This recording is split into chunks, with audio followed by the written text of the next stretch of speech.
Mantan Kapolres Ogan Komering Ulu Timur, Sumatera Selatan, AKBP Dalizon, terdakwa kasus suap Dinas Pekerjaan Umum Perumahan Rakyat atau PUPR, Kabupaten Musi Banyuasin atau MUBA, mengungkap fakta mengejutkan dalam sidang yang berlangsung Rabu 7 September kemarin di Pengadilan Tipikor PN Palembang. Dalizon merinci satu persatu para penerima aliran dana pembangunan dari Dinas PUPR MUBA tahun anggaran 2019. Salah satu nama yang disebut adalah mantan atasan Dalizon saat menjabat Kasubdit Tipikor di Polda Sumatera Selatan. Orang itu adalah Kombes Anton Setiawan, mantan Ditkrimsus di Polda yang sama dan saat ini menjabat sebagai Kasubdit 1 di Pitder Bareskrim Polri. Menurut Dalizon, seperti dikutip dari merdeka.com, selama menjadi bawahan, dirinya wajib menyetor uang sebesar 300 juta rupiah pada 2 bulan pertama, kemudian meningkat jadi 500 juta rupiah pada bulan-bulan berikutnya. Semua itu harus dibayarkan tiap tanggal 5 dan terus berlangsung hingga Dalizon diangkat menjadi Kapolres Oku Timur. Untuk jeratan hukum, Dalizon disidang untuk tuduhan gratifikasi dan pemerasan dan didakwa atas pelanggaran 12E atau 12B Undang-Undang Republik Indonesia 31 tahun 2001 tentang korupsi atau Pasal 5 Ayat 2 JO Pasal 5 Ayat 1 huruf A Undang-Undang RI Nomor 31 Tahun 2001 tentang korupsi. Dalizon ditahan dan diberhentikan dari jabatan sebagai Kapolres sejak akhir 2021 untuk penyidikan mengenai dugaan suap sebesar 10 miliar dari 4 paket proyek Dinas PUPR dengan nilai 20 miliar rupiah.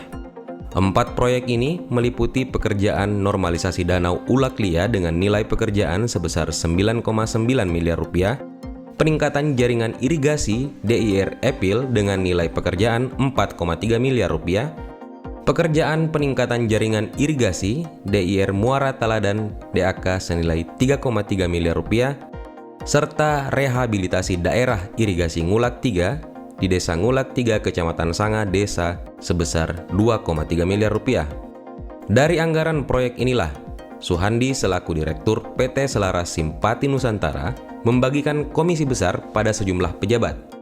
Ada Bupati Musi Banyuasin, Dodi Reza Alex yang disebut-sebut menerima 10%, kemudian mantan Kepala Dinas PUPR Herman Mayori sebesar 3-5%, Kabid Sumber Daya Air Dinas PUPR Edi Umari yang menerima 2-3%, unit layanan pengadaan atau ULP yang menerima sebesar 3%, lalu yang terakhir ada PPTK dan pengawas yang masing-masing menerima 1%.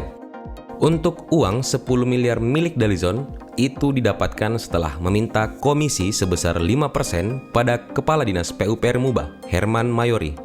Tujuan penggunaannya ada 2, 5 miliar untuk tidak melanjutkan penyidikan dan 5 miliar lagi untuk pengamanan. Uang ini diberikan lewat seorang kurir bernama Hadi Chandra yang juga menerima bagian sebesar 500 juta rupiah dari komisi barusan.